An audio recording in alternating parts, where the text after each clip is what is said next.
Student, good morning. आज हम standard 12 statistics में part 2 chapter number 3 normal distribution के बड़े वाले सम करने वाले हैं। ये सम सेक्शन ई में 4 मार्क्स में आस्क किए जाते हैं। तो आज हम सेक्शन डी से शुरुआत करने वाले हैं। ये हमारा रिवीजन है जिसमें हम एक सम काउंट करेंगे। सबसे पहले हम क्वेश्चन को रीड करेंगे, उसके बाद उसको अंडरस्टैंड करेंगे और फिर हम उसका काउंटिंग करेंगे।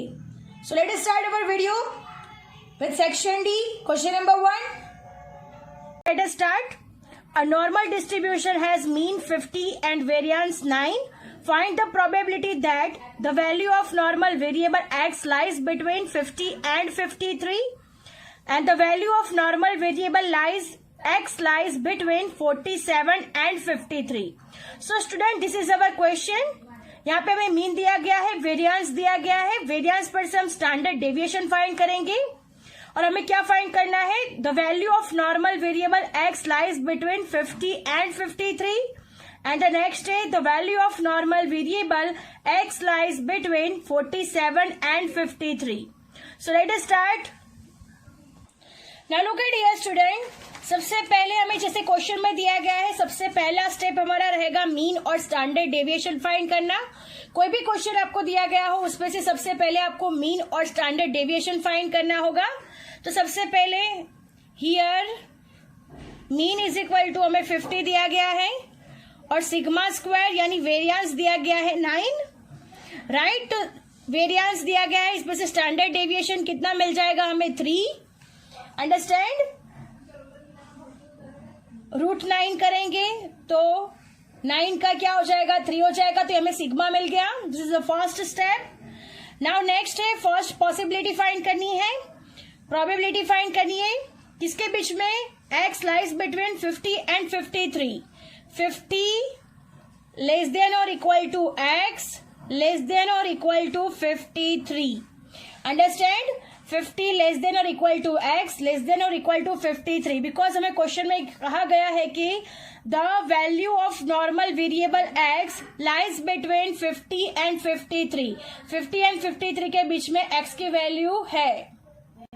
सो स्टूडेंट, ये हमने पॉसिबिलिटी बना ली। प्रोबेबिलिटी 50 लेस देन और equal to x less than और equal to 53। Now moving to the next. अब हम क्या करेंगे? नेक्स्ट स्टेप है फॉर, ये हम x1 कहेंगे और इसको x2 कहेंगे। सो सबसे पहले x1, for x1 is equal to 50। उसके लिए सबसे पहले हमें z1 फाइंड करना होगा। हमें x की जो वैल्यू है उसको हम किस में कन्वर्ट करेंगे? z में। सो उसका फॉर्मूला है x1 minus mu divide by sigma. This is the formula. So x1 है हमारे पास 50, म्यू है हमारे पास 50 डिवाइड बाय सिग्मा। सिग्मा है हमारे पास 3। 50 में से 50 जाएगा तो 0 आएगा। 0 डिवाइड बाय 3 यानी आंसर आएगा 0। अंडरस्टैंड? अब नेक्स्ट है फॉर x2 के लिए हम ऐसे ही फाइंड करेंगे। x2 इज इक्वल टू हमारे पास 53, राइट, बिकॉज x2 है 53, x1 है 50। अब यहाँ पे हम z2 फाइंड करेंगे। सो x2 minus mu divide by sigma हो जाएगा।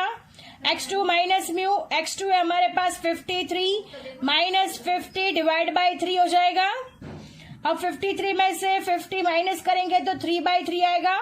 3 1 जा 3, तो आंसर आएगा 1। सो स्टूडेंट्स, हमने इसकी जो x वाली लिमिट थी उसको z में कन्वर्ट करके z1 और z2 फाइंड कर दिया है। अब लिसन इट केयरफुली, हमें कैसे स्टेप रखना है। So look at here student, p 50 less than और equal to x less than और equal to 53 as it is लिखना है। इज इक्वल टू हमने जो वैल्यूज फाइंड की है वो p ब्रैकेट में 50 का वैल्यू z1 में आया है 0। सो लिखेंगे यहाँ पे 0 लेस देन और equal to z less than और इक्वल टू 1, बिकॉज 53 का आंसर आ रहा है 1। Understand student? अगेन फिर से एक्सप्लेन कर रही हूँ।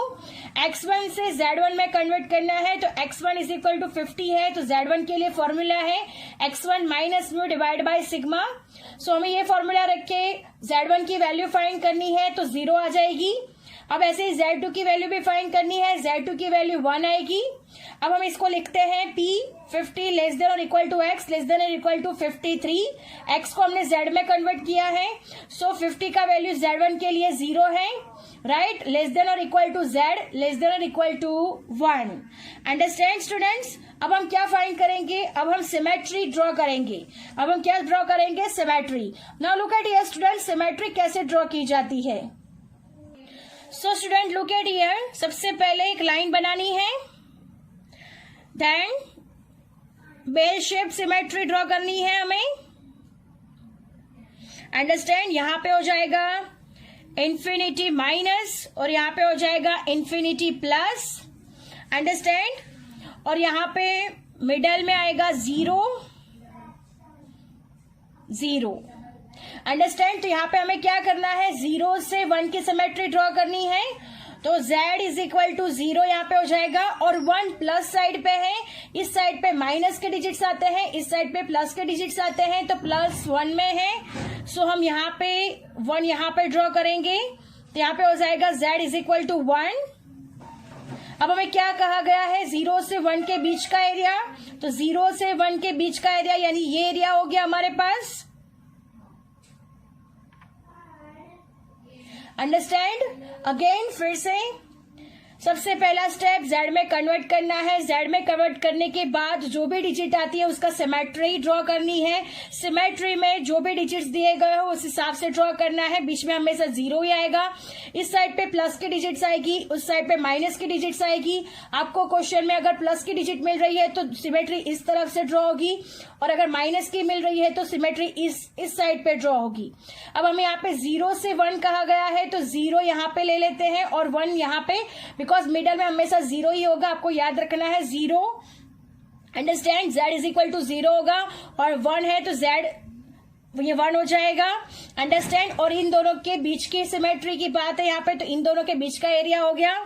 अब हमें क्या फाइंड करना है? तो Z स्कोर देखना है। तो हम लोग कल हमने टेबल देखा था, टेबल देखते हम सीखे थे ना, तो आज हम फिर से वही टेबल देखेंगे, और टेबल में हम लोग उसकी वैल्यू देखेंगे, Z इज इक्वल टू 1 की वैल्यूज देखेंगे। Understand students? ये हमारा स्टैंडर्ड नॉर्मल कर्व का टेबल है। अब हमने Z इज इक्वल टू, मैंने बताया था Z की वैल्यू ये है। अब Z में हमारे पास 1 है डिजिट, तो हम लोग यहाँ पे 1 की डिजिट देखेंगे। अगर 1 है तो 1.0 में आपको देखना है, बिकॉज 1.0 होता है, तो Z में 1.0 में हम देखेंगे, 1.0 का 0 में देखेंगे 0.3413। अंडरस्टैंड? तो हमारा फर्स्ट क्वेश्चन का आंसर क्या हो जाएगा? 0.3413। So this is our answer.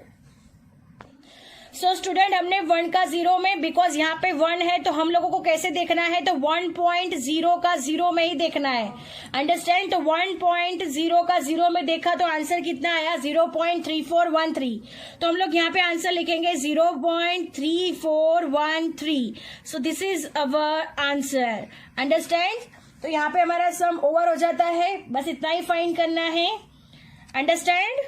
Table में खास ध्यान रख के देखना है। टेबल में हमें जो भी डिजिट्स यहाँ पे आती हो, Z की जो डिजिट हो वही Z में ही देखनी है। ये हमारा एरिया है 0.3413। Now moving to the next, जो नेक्स्ट हमें कंडीशन दी गई है वो नेक्स्ट कंडीशन, दूसरी कंडीशन हम लोग फाइंड करेंगे। सो स्टूडेंट, सेकंड कंडीशन हमें दी गई है P, the value of normal variable X lies between 47 and 53।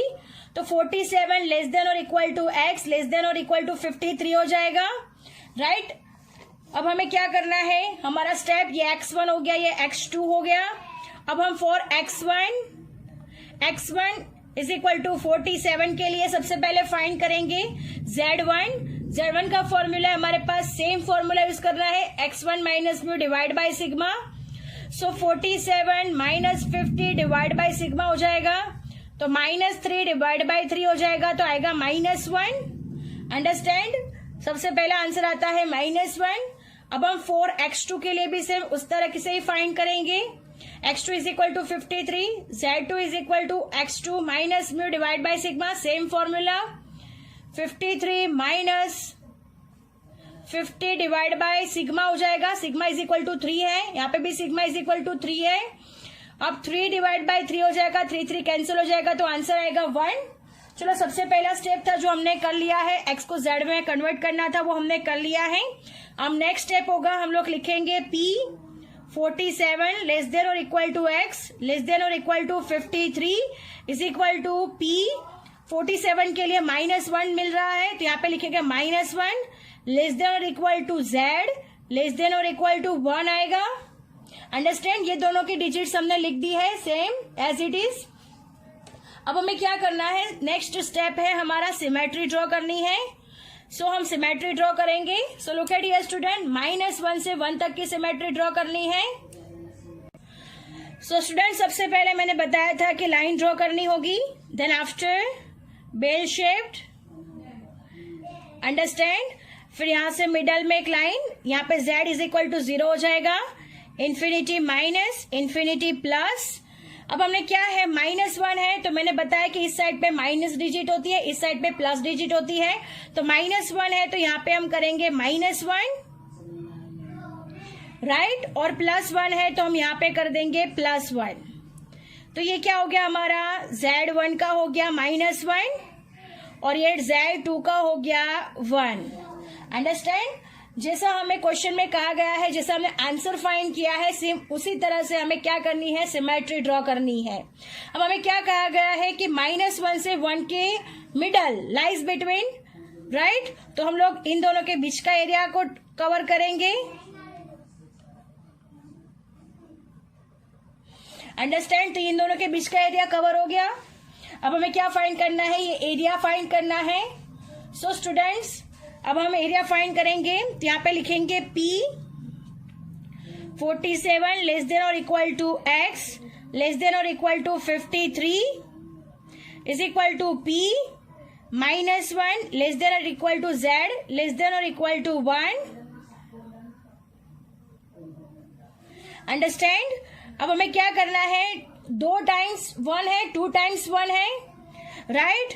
सो हम लोग 2 टाइम्स 1 है तो 2 टाइम्स ले लेंगे, 2 p 0 less than z less than 1।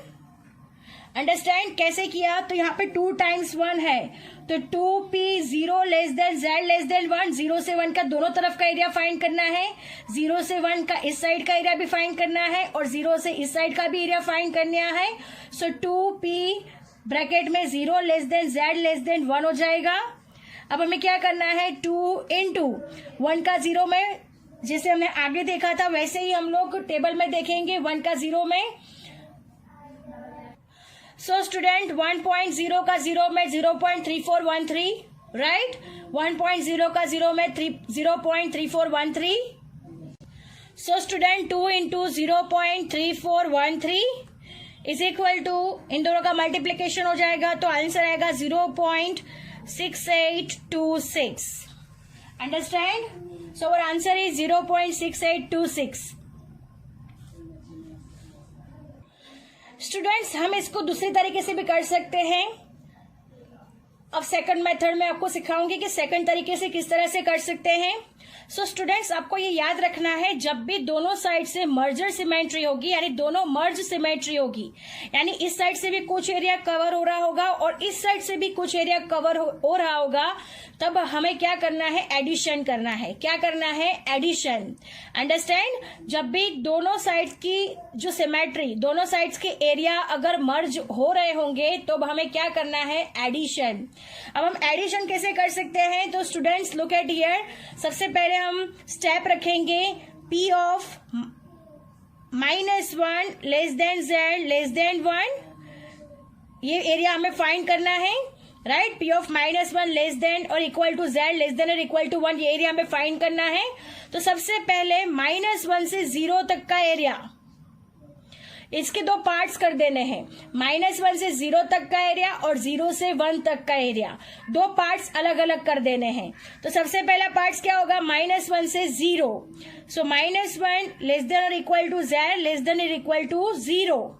और मैंने क्या बताया कि जब भी दोनों मर्ज होंगे तब क्या होगा, एडिशन। तो यहाँ पे क्या कर देंगे, एडिशन। और यहाँ पे दूसरा पार्ट कौन सा बन रहा है, 0 से 1, तो यहाँ पे क्या लिखेंगे, 0 less than z less than 1। Understand? क्या किया हमने, इन दोनों के अलग अलग पार्ट्स कर दिए। अगर मर्जर सिमेट्री है तो क्या होगा, एडिशन होगा। अंडरस्टैंड? सो -1 से 0 तक का एरिया और 0 से 1 तक का एरिया। अब लुक एट ये स्टूडेंट, -1 से 0, अब हमें टेबल में कोई माइनस वाली डिजिट्स हमें टेबल में नहीं मिल सकती, तो सबसे पहले हमें ये माइनस को प्लस में कन्वर्ट करना होगा। तो कैसे करेंगे, सो लुक एट ये स्टूडेंट, 0 लेस देन और equal to z less than और equal to 1 plus 0 less than और equal to z less than और इक्वल टू 1। सो स्टूडेंट्स हमने क्या करना है, प्लस में कन्वर्ट करना है। तो कैसे करोगे, 0 लेस देन और equal to z less than और इक्वल टू 1, ये पूरा स्टेप को हम ऐसे लिख देंगे, प्लस 0, ये तो वैसा का वैसा ही रहेगा, 0 लेस देन और equal to z less than और इक्वल टू 1।